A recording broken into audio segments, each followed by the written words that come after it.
And welcome back.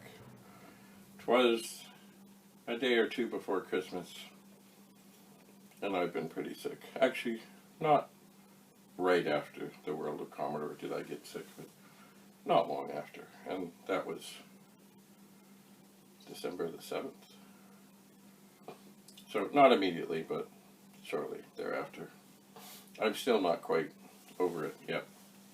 But I do have to begin to get caught up on things. And one of the things, besides talking about the World of Commodore, I have to do is I have a lot of keys. And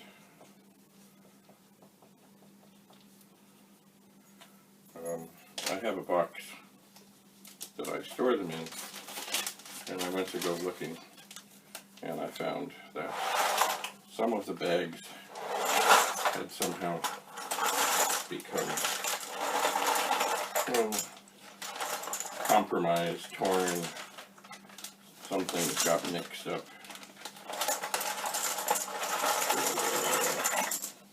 which is not helpful when you're trying to help people all over the place put their machines back together. That was simple. Those are keys from an C64. But when I get into this bag, or this box of bags, there's all kinds of things that need to be sorted. For example, these are the bottom of the stems for a pen.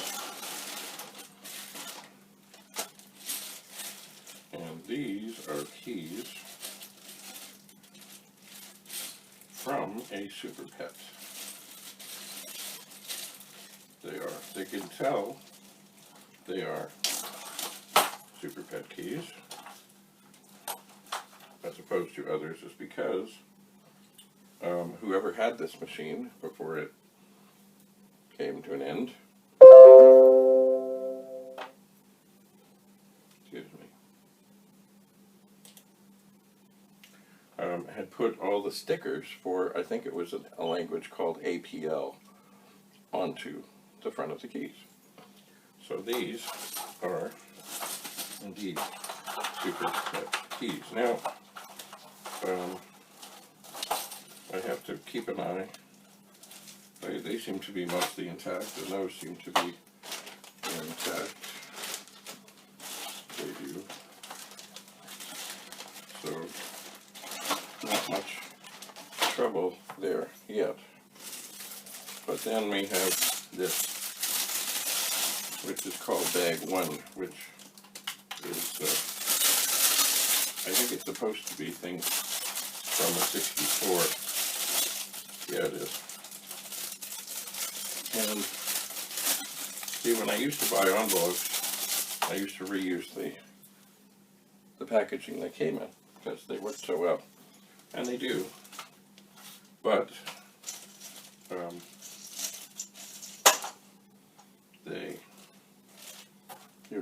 they're not the strongest. So here's a bag of Super Pet springs. So put them in here. Here's another bag with more of the Pet plungers.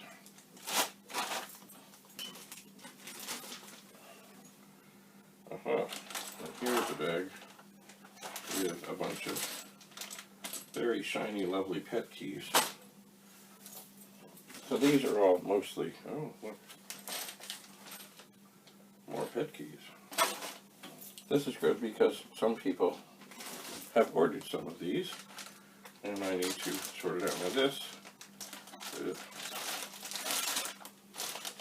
Now this is bag 5, and I've kind of lost track what bag 5 is. And here's things for 128, but not all of them. And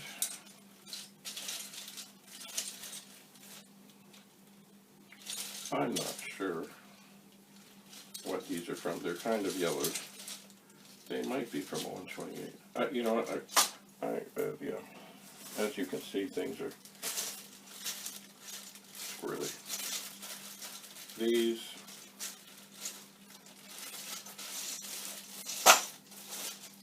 I'm just not sure. I'm not sure. These, oh, I know what these are. These are keys from a newer 64. They are. Oh, and there's some yellowed ones.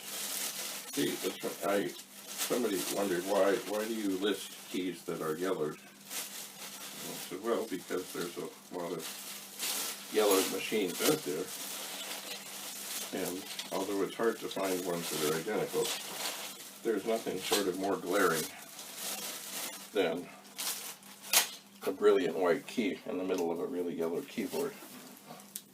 Now, what do we have? More. These are 64 things. I'll toss them in. Those are the stems and springs. I think these. Oh, Amiga 500. Very good. We'll replace that bag. These.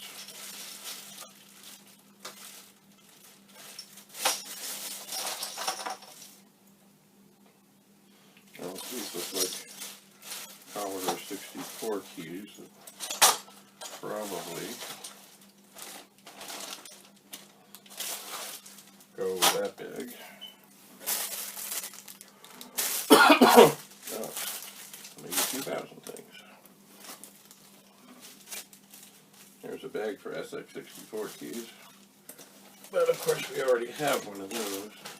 Anyway, funny thing happened, speaking of the world of Commodore. I was sitting there at my table, and what I did, oh look, parts from, I think it's a 4040 disk drive. What I did is I took some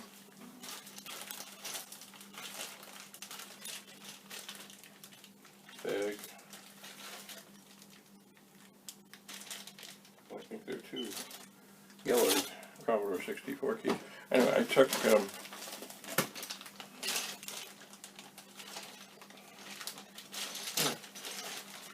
bag A. These look like more, I think 64 things. And more springs, and I think those ones go with the PET. There are different size springs, and the PET ones are longer. Oh, here's screws. Super PET keyboard screws. Oh, look at that. Probably 27 of them. Anyway, so I'm sitting at my table, and I took along some disk drive parts from probably a 4040. And here are some wayward keys that have fallen out of things. The SX64 keys are easy to figure out as to what is what, because as far as I know, no other machine of any sort, of any kind, made by Commodore or anybody else at any time, since or before, had keys that were the same as the SX64. So the only way to fix the keyboard of an SX64 is to have a key from another SX64 that has been sacrificed to make it whole. There. At some point I'll do perhaps some videos on that's an SX64 key. And it is its own special magical thing. And if I could just find the bag, there, I would put that in. And these keys here that have fallen out, they're an assortment of things, which is makes things difficult. I think mostly they're from an Amiga 1000. but certainly not this one. This is a tall key from a 64, one of the whiter ones. It is from somewhere. Oh, maybe it goes in here. I'm going to have to do some sorting. Anyway, that's the contents of the box. There are a lot of keys here. Excuse me. But back to the world of Commodore. So I was sitting there at my table. I took some 64s that I test things with, and I took some VIC-20s because at the last second I got a message. Oh, look. Spacebar from a pet. Probably an 8032. Not perfect. Anyway, I got a message from a fellow wondering if I was going to be doing any VIC-20 things. And I really had not thought about that. But then decided, yeah, sure, because I've looked at the VIC-20s a little bit in the last little while, but I've really been mostly working on 64s. So anyway, I grabbed some that I thought might be helpful and took them, and sure enough, this fellow appeared with 3 VIC-20s that he said were not working. And I took a deep breath and said, okay, well, let's see what we can find. 2 of them had the round DIN plugs for the power supplies, more like the Commodore 64, and one of them had the 2-prong. And he did think he perhaps had some issues with power supplies. So he hid them all in the boxes. They were all very neat and very tidy. And it was quite refreshing and thrilling to find that the first 2, which were the ones that had the round DIN plug power supply connectors, they worked fine. I plugged them into the power supply that I took with me, which was actually a Commodore 128 power supply that someone had converted back to working on a 64.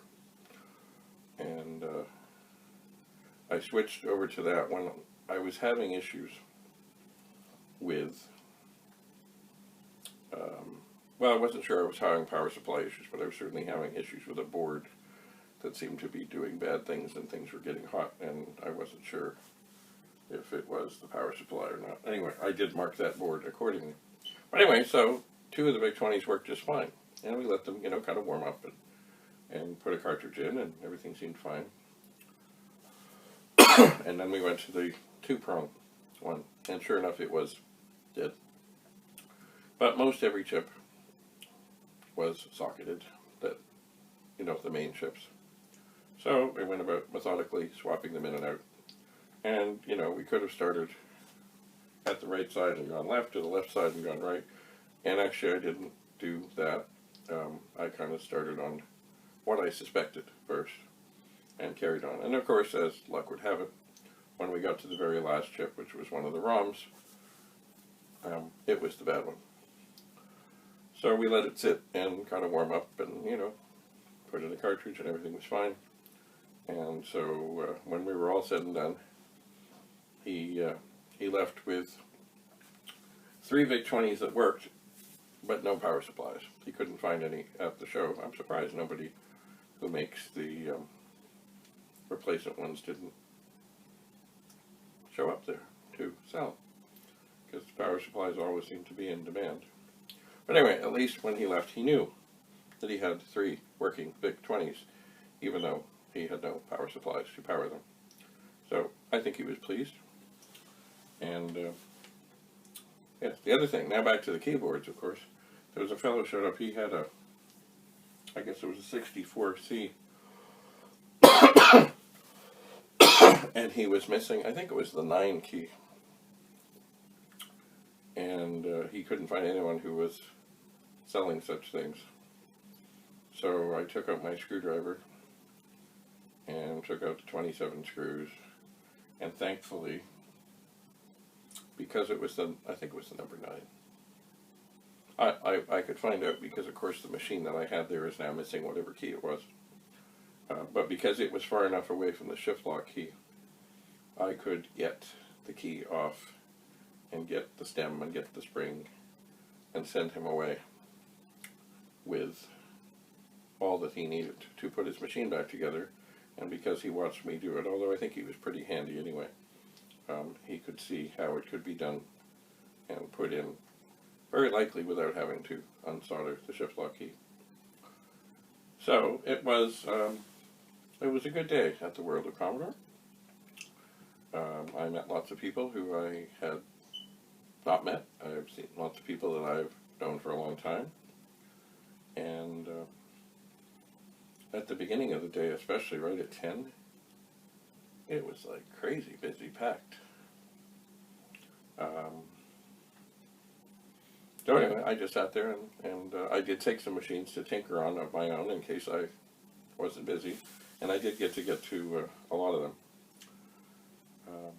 But really, it was a great day, and I'm assuming that there will be another next year, first weekend in December, at the Admiral Inn in Mississauga, Ontario, which is close to Toronto. So stay tuned online and watch for details. And if you're going to be in and around Toronto, it's worth the drive to Mississauga, especially if you're already in Mississauga. I'm not in Mississauga, but it was well worth the trip. The only regret I have is I forgot to take a cable with me that I talked to a guy about, and I set it aside ever so carefully, and I got up early and I was getting everything together, and somehow it just didn't make it in. There's always something. We strive for perfection, the elusive perfection. But of course, as my dad used to say, nothing can be perfect because there's no room for improvement. Anyway, it was a great day. So, here in front of me, I have lots of keys. And I really don't have to sort out them all right now. The ones I really have to sort and figure out are Commodore 128 keys. And I think what I might end up doing, because I'm just not sure what is exactly what, because of the box that was compromised. Otherwise, no, that looks like, see, here's where I get into things where I gotta make sure. Okay, I thought maybe these were 128 keys, but right in the bottom I see an Amiga with the, one of the Commodore Amiga keys that has the Amiga key with the red all filled in. But then, of course, I looked down on the table here, two other things that I think could be Amiga 1000 keys.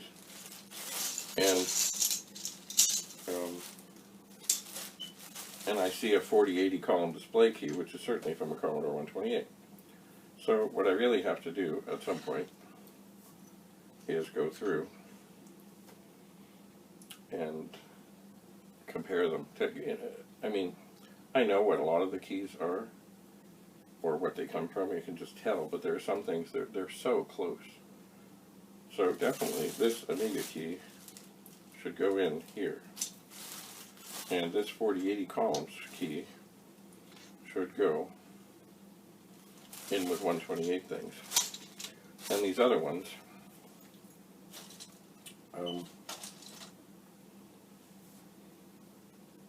where did I put the 128 keys?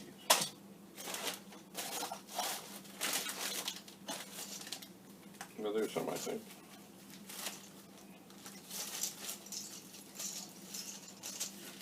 They're very dainty.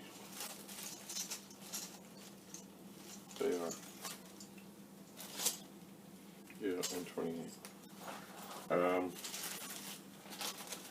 Yeah.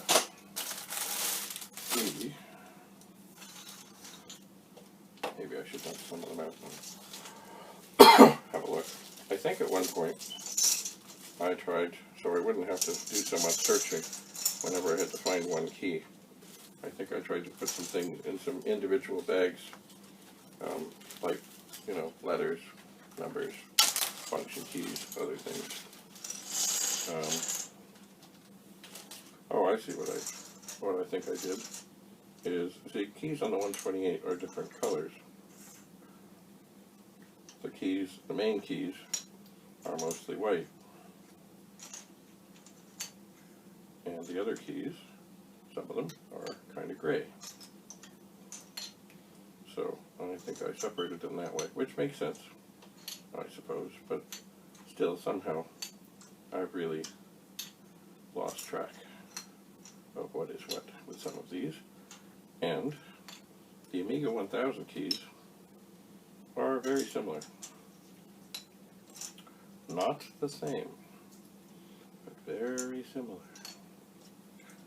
So, and I do not want to ship a key off to the middle of somewhere, or even if it's just somewhere close, and have it end up being the wrong key. That is just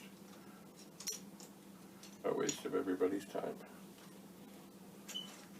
So, I think my initial plan to put different keys of different colors in different bags was not a bad thing. But in looking this over, now I'm a bit more confused about what these other keys are. Because now there were some arrow keys, and I thought for sure they were from the 128, but now I'm not so sure, because they're not the other color. And then there's a function key. So I guess what I really have to do to try and make sure I have this figured is to grab a Commodore 128 and look at things and make sure that all is right. And then, of course, inside the Commodore 128, there are different colored stems for some of the keys, like the ones across the top. And I think these are mostly kind of the same, but they could be different too. I think the ones like the F keys and other such things across the top, I think their stems are blue. I've heard other stories of some other colors here and there. I'm not sure if they actually make any difference if they're a different color, but of course, if you're restoring a machine to its gloriousness, you probably want the right colored stem. So anyway, I have some more tinkering to do on these keys. I do. Yes, so I'm still not back to anywhere near sort of perfect, but I got to get caught up on things. So at this second, I think what I will do, oh look, oh yeah, here's an ad, I think my brother sent me. It's, who's keeping up with Commodore indeed. Yes sir, yes, you know what, I still, although I have SX64 keys and I have sacrificed a number of keyboards, I need to get and look at the SX64s as well, and see what's what. I'm sure I don't have enough to make complete total machines, but once again I know that there are people out there who are missing things, and maybe I can help with that, possibly. Anyway, alright, I need to go through my list of things that I need, which for the 128 includes all the function keys, a tab key. I guess that's it for the 128. I guess. But of course, in this bunch of stuff here, I see one function key, but I'm not at all convinced that it's actually for the 128, so I need to do a little hunting. Anyway, have a happy holiday. I hope you're feeling better than I am.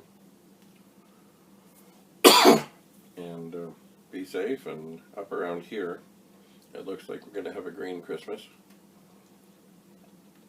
I hope wherever you are, and whatever you're celebrating, it all goes well, and there are no, family feuds, And maybe, for some of you who are lucky, maybe some relatives will have found you some new Commodore accessory to stick under the tree to go with your 1980s obsession, perhaps. I know Bill Hurd always used to say at his talks, we want to get it under the tree. If it doesn't work, we'll fix it later, but we just want to get it under the tree. So, anyway, hopefully all is well in your world, and, really, if the weather is really tragically awful out there, especially like freezing rain, just stay home. It's not worth the danger. It's not. And you know what? In today's world, there are so many ways that you can FaceTime or Skype or whatever, that if it really became impossible to get to your family gathering, you can still be there. Actually, one of the things I did some time ago that was kind of fun, I went to a gathering, and it was to,